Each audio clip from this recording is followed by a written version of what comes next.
So it's nothing really important.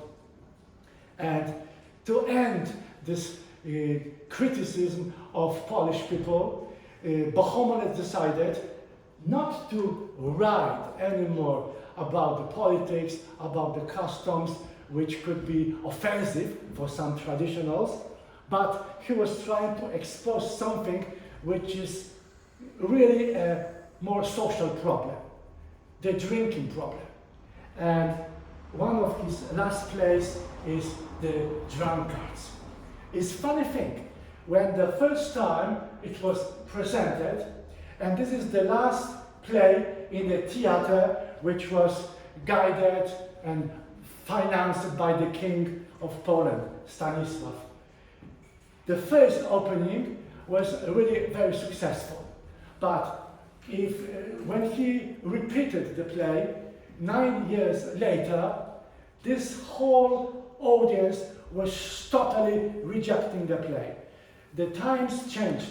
There was the end of neoclassical theater, the new ideas were coming, and people wouldn't accept this criticism. The first time audience would really enjoy the Drunkards. The show next time was booed. And few details on these Drunkards. The action takes place in Kuflowice, very meaningful name of the village. Nothing like this exists. On the Pijacy, so the one who is drunkard, state. Two bachelors are competing for the hand of this Pijakiewicz daughter-in-law, Teresa. Sobrecki, surname from the French sober, and Ivroński, surname from the French Ivroń, drunkard.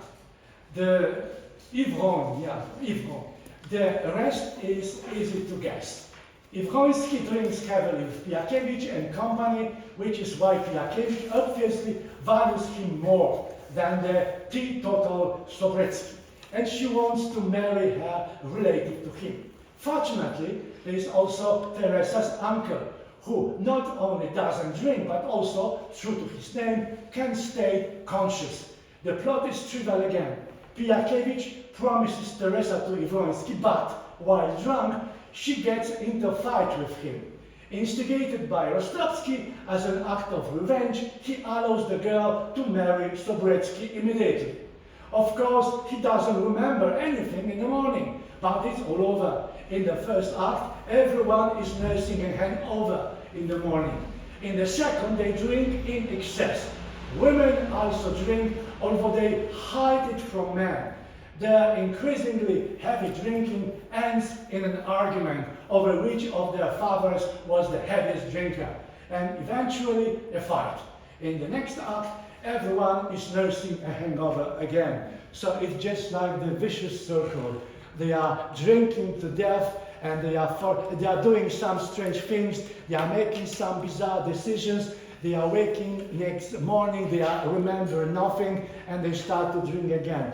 And they drink everybody. But, as I said, women are doing this in kind of secrecy, in different rooms. Men are doing it openly. They present themselves as heroes of drinking, and this is something that you can still find among even contemporary drunkards. When they're drinking, they talk about the last drinking, and they just quarrel who was the best drunkard. And so this is just like the vicious circle. Nothing really comes out. There is just like this plot which is self-repeating forever, and which, as you can imagine, was at the time the national problem. So that's why this was so approved first time as the good social criticism of this behavior. And at the end, two examples of modern stagings. This was at the time very famous. Helmut Kaiser, here in Wrocław, created a historical adaptation. He was doing this just in the costume of the late 18th century.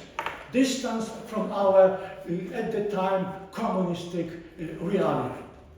Last time in Krakow, one of the most important young directors, the lady created very contemporary staging with the drunkards who are just like our contemporaries.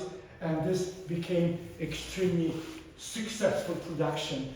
And so these problems of drinking among Slavic people, this is still really problem, and still we have this today. Of course, this is not only Polish problem, not only Russian or Ukrainian problem, but still we have to deal with it. And so she attacks very, very radically this Polish behavior.